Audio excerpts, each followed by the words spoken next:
At some point on my journey, I really had to decide if I wanted to live in scarcity anymore. And that's not to say that you can get rid of your fear, because we're human beings and fear is part of that experience. But to understand the dynamic of abundance and finding it within you is a really profound experience. So to find that connection for me, it was definitely a spiritual ride, and it has covered off an array of things like my health, my prosperity, my relationships, my purpose, you name it, becoming a parent.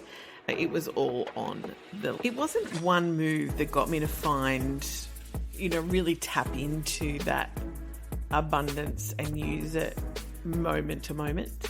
I think it's built up over time, understanding duality and really using that muscle, the energetic muscle, to tap into it and move from that place. Wasn't one place, wasn't one thing.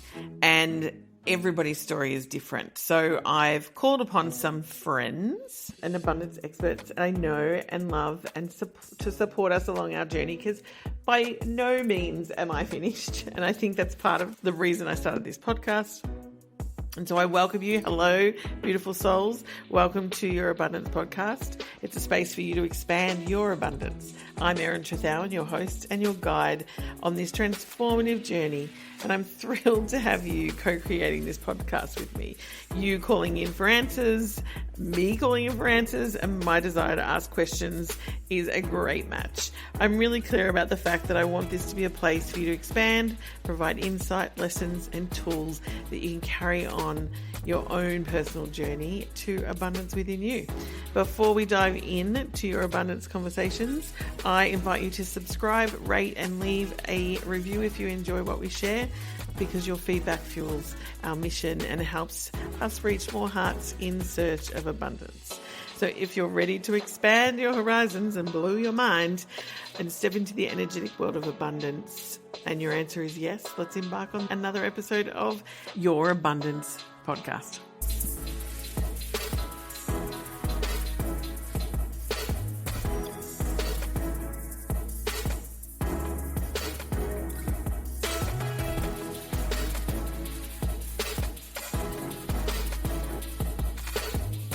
And now a word from our partners. You know I don't just partner with anyone, and that applies to love, life, and business, because let's be real, I've learned my lesson too many times. I've been in business for nearly 11 years, and prior to that in marketing and advertising for 20. So I've used a lot of marketing tools. Some were okay, some were clunky and had no flow, and some were just downright no. The biggest shift I made in business was ditching the bro marketing models, the overcomplicated funnels, the outdated systems, all the things that made marketing feel harder than it needed to be. I wanted marketing that aligned with my soul, something that actually felt good as a woman in business.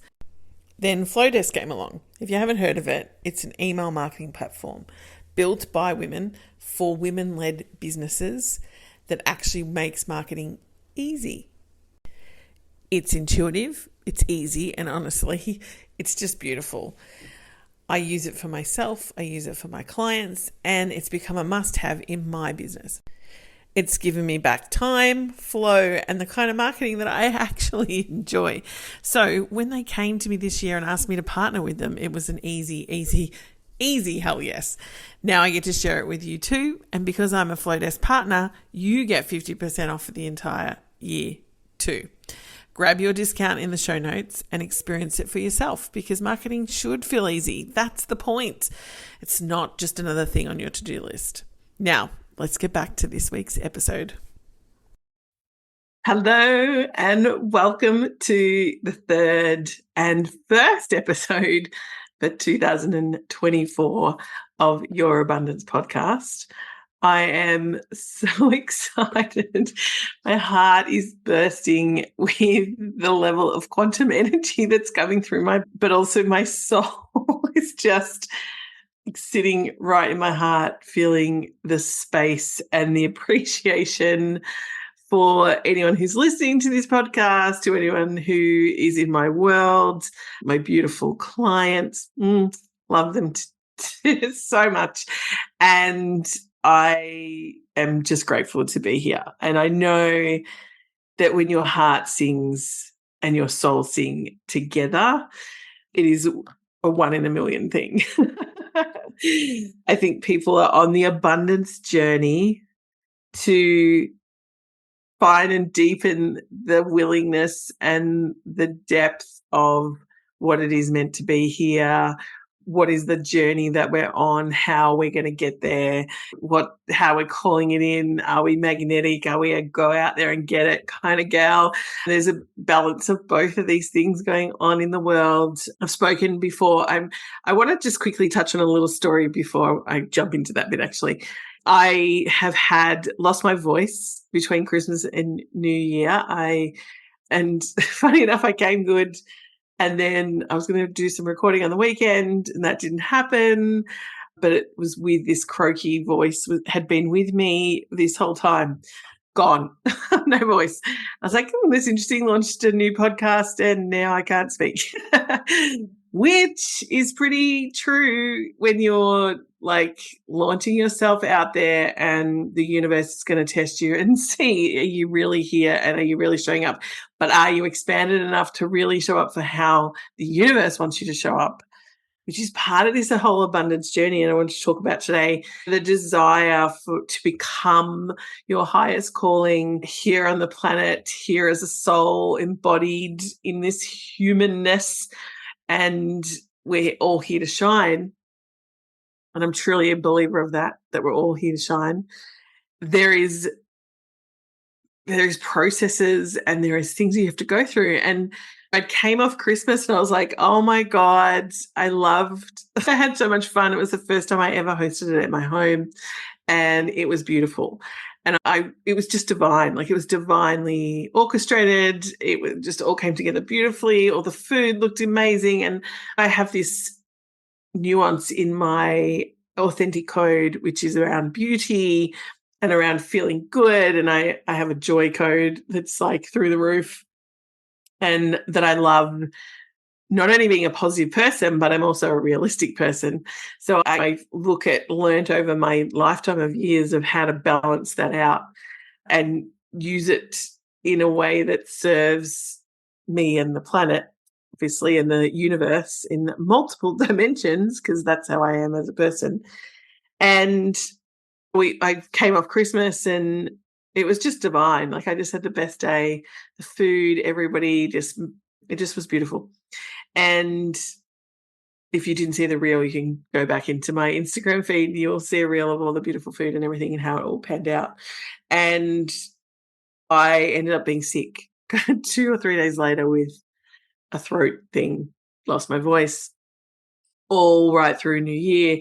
Now, the New Year energy this year from 23 to 24 was so about cleaning up your energy. And it made complete sense to me that I lost my voice, but it also made complete sense that through that transition from last year into this year, it was huge. And I ran my New Year workshop, which I run every year for the last 10 years. And this year I decided to completely blow it out the water and do it differently, which was fantastic. It may be the last time I do it because in that way, ever, who knows. But this feeling of really letting go, but also of really anchoring in what is it that you're bringing in for the year. And I was still sick. I really didn't recover from the sore throat until probably maybe 5 days ago, maybe 10 days ago, maybe 5. And then I got a cold. And still I was like, you know what, Eiran, you're putting this off, this podcast. I wasn't actually putting it off. The energy just wasn't there yet. And I think it was part of the clearing out of all the energies and all the past stories and all the feelings that I felt were holding me back from being this truly abundant AF. Oh, can I swear on a podcast? AF, you can imagine what you put in there, abundant as. And that's the key, right? That's the thing. We want to live this abundant life. It is a dual life and you need to learn contrast. And when you call that pathway of abundance is from my experience, and out in the world, there's many vast experiences, But in my experience, it is each next up level, each next move you make, each thing you overcome, whether it's around money or love or your health, the things that the universe puts in front of you as obstacles are not here to deter you. They're here to strengthen you and build you into the person that you're here to be, to do the calling that you're here to do. And literally just before I came on, I have been playing Pink's song A Million Dreams and anchoring it in to my energy. And it was funny because I was looking at what am I talking about this episode and the next episode, and I like to have a sequencing of things of how they unfold. But at the same time, I'm a believer in effort and let it go. Is one of my primary ways to let go of something, but also to take a leap. Often fear gets in the way, and that tool, I was talking to a client this morning, that tool of letting go, that effort, funny enough, the effort of letting go can be in a second if you say effort. And so through this process of the year and how I've transitioned from one end to now, and then I came on and I put the song was playing in my head, and I could feel again the energy of silencing me, keeping me quiet. I'm not a quiet person. And so to hear me say it, some people are like, what? Where are you feeling silenced? And it's often, for me, it was feeling silenced to be and shine my light, right? That's the fear. I think that's the I know it's the Marianne Williamson quote. It's not that we fear our deepest, scary things. We fear our magnificence. And this podcast, as I came on I could feel myself, hey, I'm going to record it today. Had clients this morning. And then as I sat there and I ate some lunch, and then I was like, okay. And I could feel this, I call it a sense of sabotage, and everyone has versions of this. You've got to make a move and then you're scrolling Facebook, or you're watching Netflix binging, or you're out there doing everything for everyone else instead of doing the thing that you're here to do.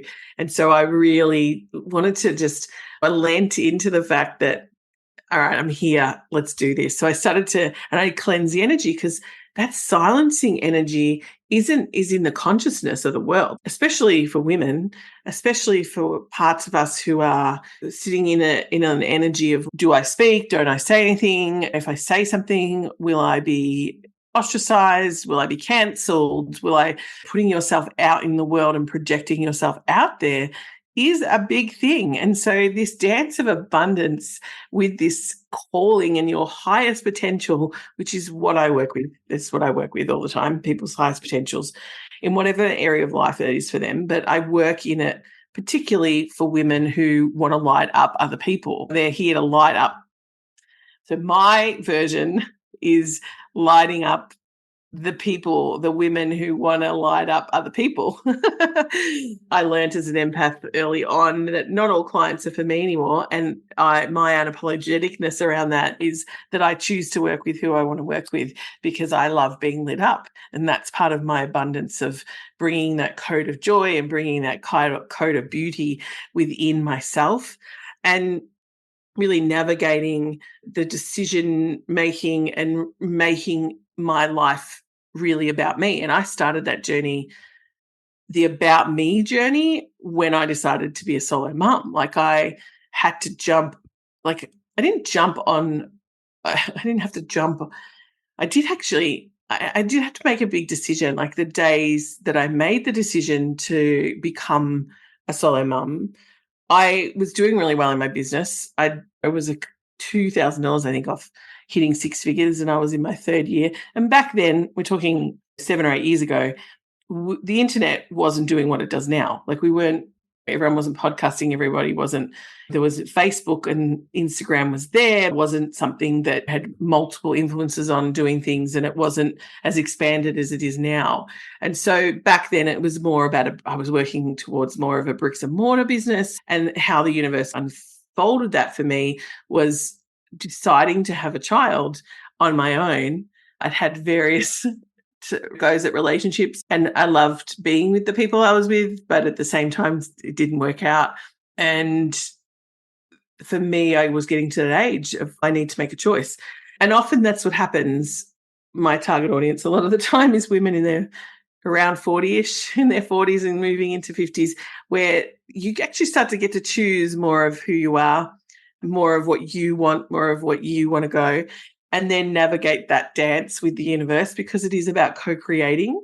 And that dance for me back then, making a decision, it was a huge thing to go out to the world and say, hey, I'm going to have a baby on my own.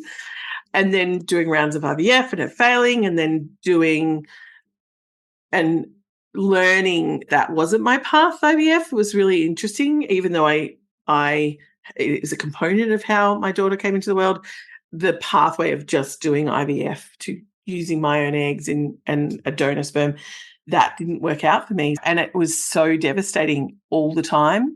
And I knew it was against my code of like freedom and joy and authenticity and truth. And I wanted to, or I've always been someone who's positive, but for me, I can find the positive and the negative really quickly. I can find the nuance in anything.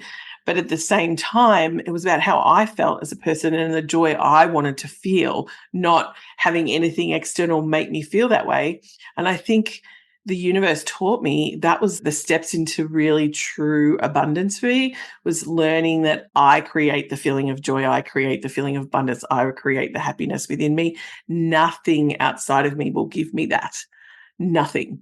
And it was one of the deepest and darkest journeys of my life, and I've had a few. Deciding I'm not going to do IVF anymore, and deciding that I'm no longer going to be the person who actually is. I said I'm going to do this, and then all of a sudden I'm saying to the universe, or I didn't say to the universe, but everyone around me, I'm not going to do this. But nobody knew that in my conversation, in my prayers, in my conversation to the universe, it was complete surrender of, I know this way is not the way. I also know I've tried all these ways to get the results that I'm looking for, whether it was in connection with someone, in a relationship. At the time, I was single and had been for a very long time, and I had done everything to do non-single. And then I thought, maybe I'll do it myself. And that didn't go to plan. And so I decided, let's play in the quantum energy and let's see what happens. And there is a process that I love that I learned a long time ago, where and I think this is one of the best ways to manifest anything, because it's so joyful and surprising, and you get to be like, oh my God, I would never have thought of that. And so the universe is always where this is not, at the time I didn't want to be single, and I knew I wanted to be happy. But I thought, and we're brought up to believe, a relationship is what makes you happy. Love is with everybody else. Love is a connection outside of us, because, and I say outside of us because when we're born into a parent who is, I love you, for the majority of us, is you are born into this relationship, you come out and there's this absolute awe of this human, you being that human. But at the same time, not everybody has that experience. But the reality is, the look in the eyes, the connection, the thing that's there is this depth of codependency and dependency in this other person relying on your survival. So our job as we get older is undoing a lot of that stuff that we learn, and our survival moves and all those kind of things. I digress, I think. But at the same time, this story that I'm telling you is that I didn't want to be single, but I wanted to be happy. And my path then went on a journey of, I knew my calling wasn't what it completely was, what it completely looked like. But I also said to the universe, I know this is not my path, because this doesn't feel good. Because I knew even back then that if it didn't feel good, if I put it in front of me and it didn't feel good, and I'm a highly sensitive person, I have all the clairvoyancies that you could think of. I'm highly empathic. So if it didn't feel good, I was definitely like, this isn't great. And so I'm often looking at, I've had to learn the dances with addiction. I've had to learn the dances with codependency. I've had to learn the dances of what that actually means when it doesn't feel good, as opposed to looking for an addiction to make us feel good. Like, these are the things that you have to I've had to navigate.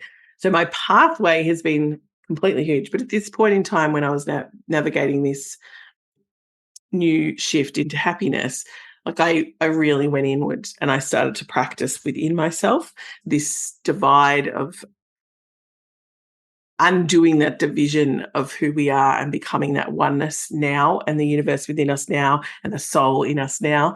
And that's what took me to where I am now. Obviously, my daughter came into the world, and then the journey continued to this, what the hell? It was complete up level, day after day, of doing the work of becoming the version of myself I wanted to be, of remembering who I was again, but also having this, I love this little human to the nth degree, but also understanding that I'm the first version of the universe that she is meeting. And I love that. I love that thinking. And that always brings me back to when I'm grumpy or I'm triggered, or I would take that on board. And we have a very open and communicative relationship, as much as you can, with a nearly 4-year-old, where I'll own it. I own it. And at the same time, I'm teaching her, and I even said to her yesterday in the car, someone making decisions for you, because the defiance is there. I'm definitely going to have a daughter that's got some defiance in her. And I said to her, sometimes mummy's teaching you how to make decisions. I'm not always making the decision for you. I'm making the decision with you. And I want you to understand that. And that's how I work with my clients as well. We're making the decision with each other. That's the energy. You become more of an interdependent relationship rather than a codependent relationship, which is often you're making decisions because of someone else. And there's a lot more compromise and there's a lot of mess in there. Whereas when you're actually in an interdependent relationship, it's something that happens together, right? We're calling it in together. And so the highest potential is every single day that we feel it. I don't know if it's a never ending limitless thing, this highest potential. So we're always going to be reaching for more. There's always more abundance. There's always more to have within inside of you, as well as what then is the physical manifestation that turns up in your life. And when I was doing this work prior to having my daughter, I was really focusing on joy at the time and happy within myself. And so I would often sit, and even when I talk about it, it makes me laugh, but I often sit for hours just embodying that energy of that. And the day they called me to offer me, I was on a wait list for embryos. And the month before they called me, I was like, oh, I'm on that list. Should I stay on that list? And I was like, who knows what's going to happen? I'll leave that one to the universe.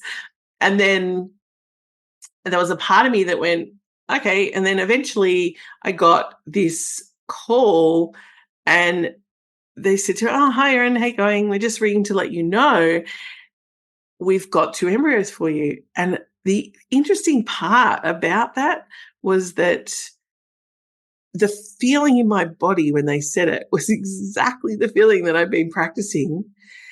And it was 1 year and 1 month, I think, into the 2-year wait. So I collapsed time really dramatically. And as soon as they told me, I just knew. I was like, this is her. She'd been hanging around for a long time.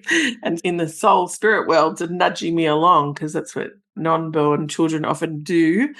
And so she's nudging me along, and I was like, oh my God. Couldn't believe it. Like, I literally couldn't believe it. I couldn't believe that, one, that this thing that I'd been practicing worked, because that we can get in, and I'll talk to that another point. We can get into this testing the universe for the manifestations. And this wasn't that. This was just like, all right, you want to give it a go? I'm going to give it a go. Like, I'm all in here. Let's do it. And yeah, I did it. And then they rang and offered me the embryos. And I just was like, oh my God. And I hung up the phone and I said to the universe, are you kidding? I could not have come up with that. Being single I didn't know what it was. I just knew I was going to be happy. And they were like, you've got 2 embryos and therefore you're no longer going to be single. There was still this whole, it had to work. You had to take, the pregnancies had to take. There was all these things. But there was something in me that just knew this was it. That was it. And the moments when I was I think I was only about 3 weeks pregnant, and I'd stopped drinking tea, and they were about to do the first test, because when you go through, it was still through the IVF program, but you're not actually doing IVF. You still do hormones, and they do all these tests at certain points. And I was like, man, I don't want to drink coffee. I don't want to do this. I was like, yeah, this is on. And then I got sick, and at 16 weeks, I was really sick. And I was like thinking, what the hell have I done? And then things come always perfectly timed. For me, I love working in that energy of flow and learning the difference between what you're doing and where you're headed. So the situation led me to, obviously, that experience, and then also where I am now, because that unfolded into a whole other journey, which is another episode. But that's the point. Like, abundance is a journey to this higher calling, and abundance is a journey to things. And higher calling is you're calling things in. With abundance, we're calling in our deepest calling. We're calling in our deepest desires. We're calling in the things that we are aligned with. And I think a lot of, well, especially for my clients, but I see clearing out a lot of the stuff, like the collective, the society, the things that don't actually align with this highest potential of who you are, which is what happened for me as soon as I claimed that for myself. And I hadn't really done that before, like claiming this is what I'm, except when I started the business, but that was a bit of a nudge as well. So from the universe, because the universe will nudge you if you're not making the choices. And that's usually when it's like, hey, we're going to push you off the cliff if you're not going to jump. So I think trusting your journey with your highest calling is the biggest thing I would say is the takeout, but also following those nuances. But every single day was clearing out blocks, was building up to this energy that I am now. And so I sat down to do this podcast, and I was literally like, I was actually looking at the next podcast, which is going to be about numbers and signs and things. And I'm going to talk about that on a bit more of an in-depth level, because it's such a beautiful part of your abundance journey, of how numbers come into to represent things for you. But everything you desire is a representation of something within you. And that is the abundance journey. And it wasn't recently where I just came to this version of abundance, or the meaning of abundance for me, and the meaning of abundance as a person who is calling in their highest potential, and constantly that's the path I live, is to do that every single day. It might not be perfect every day, because your higher self is not necessarily perfect. It is a potential, but it's also not perfect. But the version of you, so abundance is the perfect amount of the universe and the perfect amount of you in any given moment that you have, and the abundance feeling, the abundance lifestyle, the abundance shifts, and the movement towards this full abundant self, which is an unlimited place. It's about learning to dance with, I did that now, and what am I going to do next? And letting go of things that no longer serve you, and recalling in the things that do. And there's this constant dance in this energy of the past, the present, and the future, and back to the present. There's a dance with the ebb and the flow, and meeting those inflection points where, you're standing in the ocean and the energy is pulling both ways, because it's the flow and the ebb at the same time. They're the moments to navigate the most. Like, they're the moments to be like, yeah, I want to tap into this energy of the inflection, which is the moment before the ocean starts to recede and the new wave starts to come in. And that inflection point in any given point in time is usually the place of the most abundant feeling, because you're doing the duality exactly at the same time, exactly together. So it's really powerful. And so I want to leave that with you. Think about, where are you the most version of you and the most version of the universe at the same time? And it is a beautiful practice to learn that dance of co-creation, interdependence, the beauty of the universe within us, the beauty of the divine, and then calling in from that place is an abundant state. And so I wish you, after this episode, a lot more joy, happiness, and really following the highest potential, like looking at the highest potential as your vision and then calling it into your heart, into your soul. And I will speak to you in the next episode. Here's to your abundance. I love you and have a great day. And that wraps up another soul-nourishing episode of Your Abundance Podcast. I hope our time together has left you feeling inspired, enlightened, and ready to embrace the abundance that life has to offer. If you found value in today's episode, don't forget to hit the subscribe button so you never miss out on our future conversations. And hey, sharing is caring, so feel free to spread the abundance by sharing this podcast with your fellow seekers. And I can't wait to have our next conversation on Your Abundance Podcast. See you then.